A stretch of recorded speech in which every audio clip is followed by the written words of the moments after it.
Hello students, good morning. अपन chapter number 13 के numerical कर रहे हैं, पाठ्य पुस्तक के प्रश्न, जिसमें सबसे पहले अपन बहुचयनात्मक प्रश्न कर रहे हैं। उसके बाद आंकिक प्रश्न करेंगे। तो देखो, सबसे पहले अपन ने 6 क्वेश्चन पढ़ लिए हैं और अब 7वां क्वेश्चन पढ़ेंगे। तो देखो, 7वां क्वेश्चन क्या है कि अनिश्चितता सिद्धांत के अनुसार, जो कि हाइजेनबर्ग का होता है, हाइजेनबर्ग का अनिश्चितता सिद्धांत के अनुसार यदि किसी कण की स्थिति का 100% शुद्धता से मापन कर लिया जाए, ये बोल रहा है कि कण की स्थिति का 100% शुद्धता से मापन कर लिया जाए तो उसके संवेग में अनिश्चितता क्या होगी। ठीक है, देखो यहाँ से ये बात स्पष्ट है कि स्थिति का 100% शुद्धता से मापन कर रहा है, मतलब यहाँ पर स्थिति में जो अनिश्चितता है ना, उसका मान 0 हो जाएगा, क्योंकि ये 100% शुद्धता से मापन कर रहा है। 100% बिल्कुल शुद्ध हो गया ये, तो इसका मतलब इसमें त्रुटि का मान 0 होगा। स्थिति में जो अनिश्चितता है उसका मान 0 हो जाएगा। तो यहाँ से जो हाइजेनबर्ग के सिद्धांत से क्या होता है, देखो अपने को दिया क्या इसमें, हाइजेनबर्ग का सिद्धांत क्या होता है, हाइजेनबर्ग की अनिश्चितता सिद्धांत से, हाइजेनबर्ग की अनिश्चितता सिद्धांत से क्या होता है भाई, इसका फॉर्मूला क्या आता है, इसका गणितीय रूप क्या आता है, इसका जो गणितीय रूप आता है वो क्या आता है, डेल्टा एक्स और डेल्टा पी एक्स और greater than equal to h/4 pi. अपन सिंपली न्यूमेरिकल करेंगे ना, जब हम न्यूमेरिकल करेंगे तो ये वाला जो बड़ा वाला साइन यूज नहीं करेंगे, ये बड़े वाला साइन यूज नहीं करेंगे, केवल बराबर वाला साइन यूज करेंगे। मतलब न्यूमेरिकल में केवल अपन क्या यूज करेंगे, न्यूमेरिकल में अपन delta x delta p x बराबर वाला चिन्ह यूज करेंगे सिर्फ। तो ध्यान रहे, आप ये वाला चिन्ह यूज मत करना जब आप न्यूमेरिकल कर रहे होते हो, ठीक है, क्योंकि बराबर भी होता है बड़ा भी होता है, तो अपन बराबर वाला यूज करेंगे।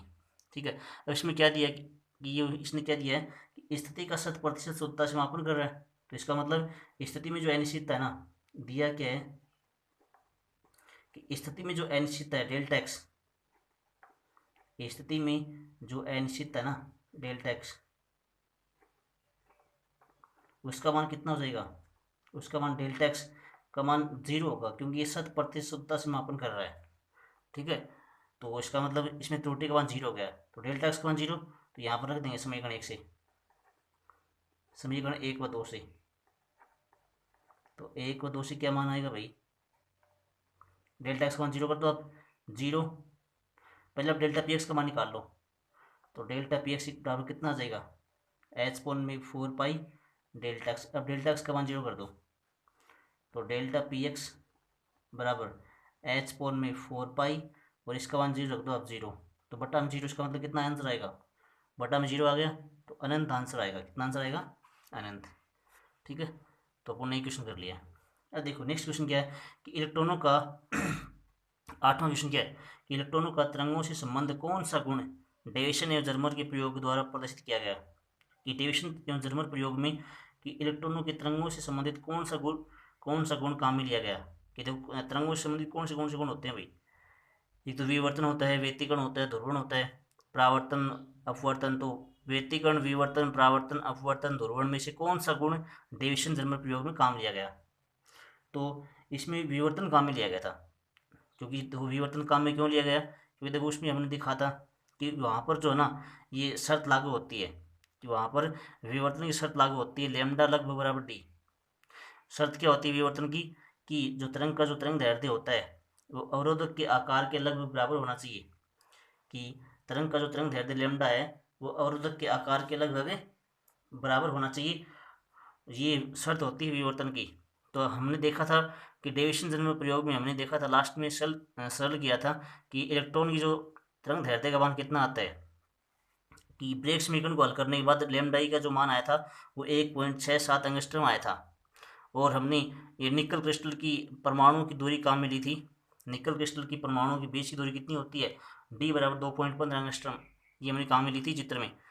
तो ये तो है अवरोधक का आकार और ये लैम्डा का मान, देखो दोनों लगभग बराबर है ना, 1.67 2.15 लगभग बराबर मान है, ये भी लगभग 2 है, ये भी लगभग 2 है, तो यहाँ पर ये विवर्तन की शर्त लागू होती है, इसलिए यहाँ पर इसका आंसर क्या आएगा, विवर्तन इसका आंसर आएगा। तो डेविएशन थ्योरम प्रयोग में विवर्तन का गुण प्रदर्शित किया गया था। अब देखो नेक्स्ट क्वेश्चन करते हैं अपन, बहुत अच्छा क्वेश्चन नेक्स्ट वाला, कि 10 इलेक्ट्रॉन वोल्ट है कि गतिज ऊर्जा के एक इलेक्ट्रॉन से संबंध डी ब्रोगली तरंग दैर्ध्य क्या होगी, कि 10 इलेक्ट्रॉन वोल्ट गतिज ऊर्जा है। ध्यान रहे इसमें 10 इलेक्ट्रॉन वोल्ट गतिज ऊर्जा का मान दे दिया और इसने डी ब्रोगली तरंग दैर्ध्य का मान पूछा है। तो इसमें सूत्र कौन सा काम में आएगा, सूत्र बताओ भाई। ठीक है, देखो सूत्र तो इसमें देखो गतिज ऊर्जा वाला काम में आएगा, सूत्र इसमें गतिज ऊर्जा वाला भी काम में ले सकते हैं और अपन इसमें ये वोल्ट वाला भी सूत्र काम में ले सकते हैं। तो सूत्र कौन सा काम में आएगा, देखो लेमडा ई कितना मान होता है भाई, 12.27 अपन रूट वी एंगस्ट्रॉम, ये वाला फॉर्मूला इसमें काम आएगा। यहाँ वी का मान रख देंगे, अपन वी का मान निकालना है।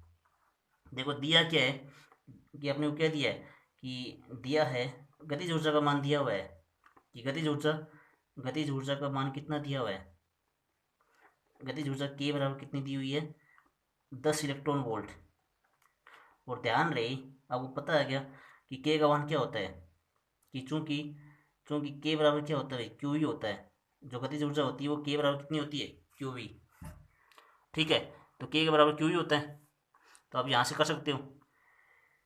तो के का मान, यहाँ पर इलेक्ट्रॉन का आवेश कितना होता है, क्यों यहाँ इलेक्ट्रॉन की बात कर रहा है, तो इलेक्ट्रॉन की तरंग दैर्ध्य निकालना अपने को। तो इलेक्ट्रॉन के लिए क्यू का मान कितना होता है, क्यू बराबर होता है ई आवेश। तो यहाँ पर के का मान कितना जाएगा, के बराबर ई वी। वो के का मान दिया हुआ है अपने को, के का मान दिया 10 इलेक्ट्रॉन वोल्ट दिया हुआ है, तो के का मान 10 इलेक्ट्रॉन वोल्ट दिया हुआ है। तो इसको आप मान लो समीकरण नंबर 1, इसको समीकरण नंबर 2 मान लो। तो 1 व 2 से क्या आंसर आएगा, 2 व 1 से मान लो, तो अब 1 व 2 से कर दो, एक बात है। तो 1 व 2 से कितना आंसर आएगा, 10 इलेक्ट्रॉन वोल्ट दिया हुआ है, और ये जो के का मान जो होता है वो इलेक्ट्रॉन वोल्ट होता है। तो ई वी बराबर 10 इलेक्ट्रॉन वोल्ट। ठीक है, दोनों बराबर कर दिए। यहाँ पर गतिज ऊर्जा का मान फॉर्मूला होता है क्यू ई, तो क्यू का मान ई रख दिया, और ये 10 इलेक्ट्रॉन वोल्ट दिया हुआ है, तो इसमें ई से ई कट जाएगा। तो वोल्ट का वी बराबर कितना आंसर आ जाएगा, वी बराबर आंसर आ जाएगा 10 वोल्ट। वी का आंसर कितना आ गया, 10 वोल्ट आंसर आ गया। तो अगर वी का मान 10 वोल्ट आ गया तो आप इस फॉर्मूले में काम ले लो। तो वी का मान 10 वोल्ट आ चुका है, इसलिए लेमडा ई का मान कितना आएगा, 12.27 एंगस्ट्रम अपॉन में √10। और √10 का मान कितना होता है भाई, √10 का मान होता है 3.16। देखो √10 है तो 9, √9 का मान कितना होता है, 3 होता है, √9 का मान 3 होता है, तो ये 10 है भाई। तो 3 से थोड़ा ज़्यादा आएगा ना, 3 से 3 पॉइंट कुछ आंसर आएगा, 3 पॉइंट कुछ। तो 12.27 एंगस्ट्रम अपॉन में 3 पॉइंट कुछ आंसर आना चाहिए, क्योंकि 10 है ये, तो 3.16। तो यदि आप लोग 3 चौको 12, तो यदि आप इसको काटना चाहोगे ना, तो 3 चौको 12, तो लगभग 4 के आसपास आंसर आना चाहिए। तो 4 के आसपास इसका आंसर आएगा, तो लगभग आंसर क्या आएगा, 3.9, 3.9 एंगस्ट्रम इसका आंसर आएगा, लगभग 4 के आसपास ही है। तो ये आंसर किताब में दिया हुआ है, क्योंकि 3 चौको 12, तो 3.9 लगभग 4 के पास आंसर है, 4 के आसपास ही है ना, 4 के लगभग आंसर है, तो इसका ये आंसर होना चाहिए। अब देखो ये वाला क्वेश्चन करेंगे नेक्स्ट। देखो इसमें नेक्स्ट 10वां क्वेश्चन करेंगे, ये लास्ट क्वेश्चन है, बहुचयनात्मक लास्ट क्वेश्चन ये वाला है। तो एक इलेक्ट्रॉन तथा एक प्रोटॉन, एक इलेक्ट्रॉन की बात कर रहे हैं, एक प्रोटॉन की बात कर रहे हैं, 10 एंगस्ट्रॉम विमा के एक रेखीय बॉक्स में, 10 एंगस्ट्रॉम विमा है, मतलब ये दूरी का मान है, ये स्थिति का मान है, तो ये स्थिति में अनिश्चितता हो गई, तो कि एक रेखीय बॉक्स में रहने तो बाध्य है ये, तथा इनके संयोगों में अनिश्चितता अनुपात क्या होगा। देखो साफ साफ पूछा है इसमें, संवेग में अनिश्चितता अनुपात, तो इसमें हाइजेनबर्ग वाला सिद्धांत काम में आएगा। यहाँ पर कौन सा सिद्धांत काम में आएगा, हाइजेनबर्ग का सिद्धांत काम में आएगा।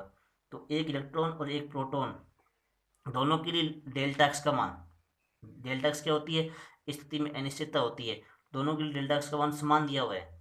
ठीक है, तो इसमें हाइजेनबर्ग वाला प्रिंसिपल काम में आएगा। और दिया क्या इसमें, दिया है दोनों के लिए स्थिति का मान, स्थिति में अनिश्चितता समान है, दिया क्या है कि स्थिति में अनिश्चितता समान है,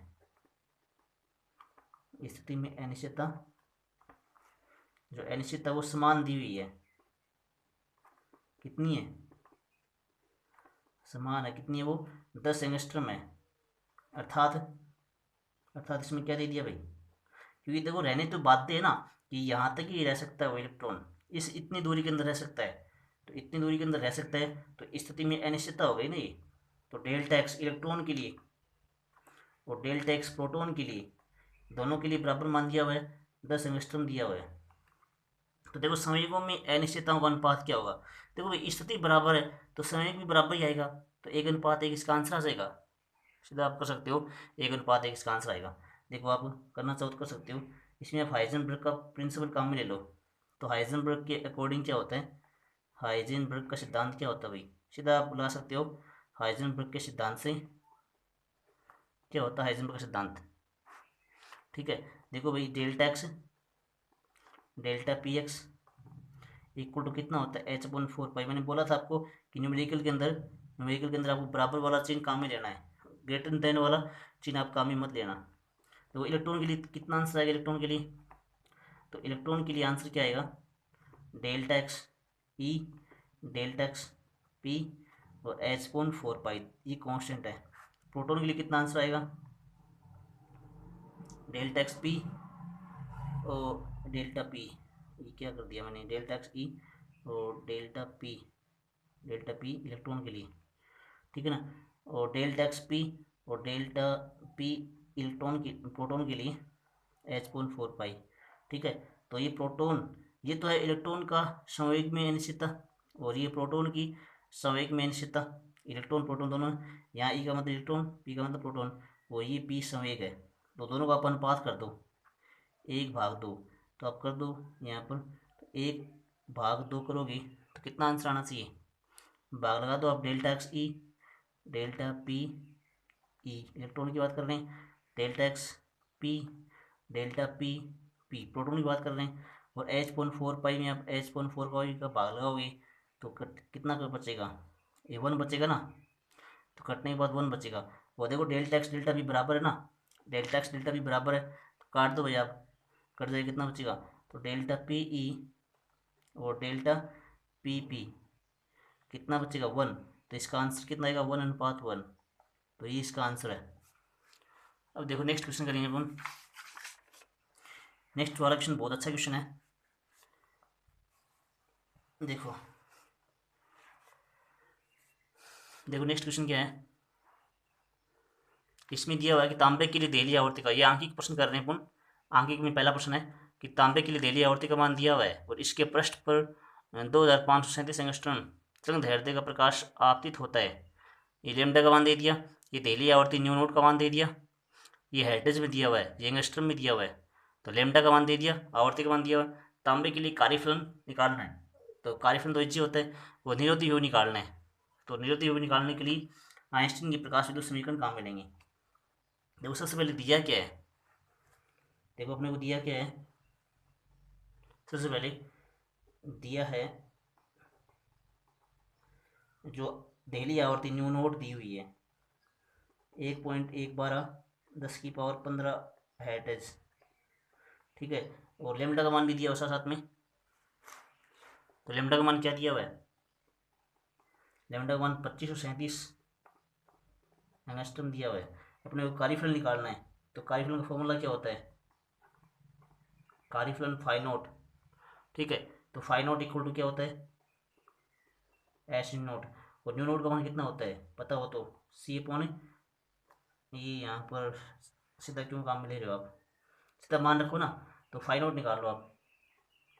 तो एच और एच का मान कितना होता है 6.62 10⁻−34 गुणा न्यू नोट का मान रख दो, कितना न्यू नोट का मान 1.12 10⁻15 हेर्ट्ज। तो यदि आप इसको गुणा भाग करोगे ना तो कितना आंसर आएगा, देखो ये लगभग कितना है, ये है लगभग कितना आंसर है, ये 10⁻−34 है, 10⁻15 है, तो कितना बचेगा 6.62 1.112, तो 10⁻−19 15 है, ये -34 है, कितना बचेगा -19 बचेगा। तो ये आंसर जूल में आंसर है भाई। यदि आप इसको इलेक्ट्रॉन वोल्ट में करना चाहो तो कितने भाग लगाओगे, तो जूल में आंसर है, इसको मेरे को इलेक्ट्रॉन वोल्ट में करना है, तो क्या करेंगे, तो जूल को इलेक्ट्रॉन वोल्ट में करने के लिए कितना भाग लगाएंगे, कितना भाग लगाएंगे भाई 1.6 10⁻−19 का भाग लगाएंगे, कितना भाग लगाएंगे 1.6 10 की पावर -19 का भाग लगाएंगे तो इसका आंसर इलेक्ट्रॉन वोल्ट में आ जाएगा। यदि आप जिसको काटना चाहोगे ना तो काटने के बाद कितना आंसर आएगा 6.4 समथिंग इसका आंसर आएगा 6.34। यदि इसको आप काट के हल करोगी, 2 8 छोड़ा से कुछ काटोगी तो 4 के पार्ट से काट दो आप, तो आप काट लेना इसको, 4 एकम 4.4 और ये कटेगा कितना बचेगा 0.4 3 4 2 8 4 3 4 32। फिर ठीक है दोबारा काट दो इसको तो 0.1 बच जाएगा।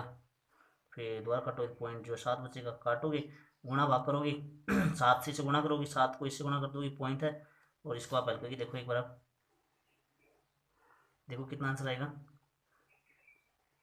तो 5 नोट बराबर 6.6 तो है ना, गुणा कर दो आप एक 7 देखो तो 7 दूनी 14, 7 दूनी 14, 7 दूनी 14 और 7 की 42, 42 एक 43, 0 से लगी 4, 7 की 42, 42 46, गुणा करोगे तो 0.4 यहाँ अक्सर है तो यहाँ पॉइंट लग जाएगा, और 0.1 में है, और 10 की पावर -19 है ना, ये 10 की पावर -19 कट जाएगा ही, तो -19 और ये -19 कट जाएगा तो इलेक्ट्रॉन वोल्ट बचेगा, और ये 0.1 है तो ये कितना बचेगा भाई, ठीक है। तो यदि ये पॉइंट ऊपर जाएगा तो 10 बन जाएगा, तो 0.46 34 गुणा 10, ऊपर जाएगा ना पॉइंट हटेगा तो 10 इलेक्ट्रॉन वोल्ट, तो 10 से गुणा करो आप तो 4.634 इसका आंसर 5 नोट का आ गया। एक आंसर तो ये अपने निकालना है, निरोधी वो भी निकालना है, तो अपने इसमें आइंस्टीन की प्रकाश विद्युत समीकरण काम में लेंगे। तो इसमें आइंस्टीन की प्रकाश विद्युत समीकरण काम में लेंगे। प्रकाश विद्युत समीकरण क्या होती है भाई, एच न्यू बराबर क्या होता है, H 5 naught plus half M V maximum square, तो हाफ इसका मान कितना होता है, चूंकि half M V maximum square का मान कितना होता है, इसमें ई वी नोट इसका मान कितना होता है, ई वी नोट ये मान रख दो आप यहाँ पर, तो कितना आंसर आएगा एच न्यू बराबर 5 naught plus E V note मान रख दिया।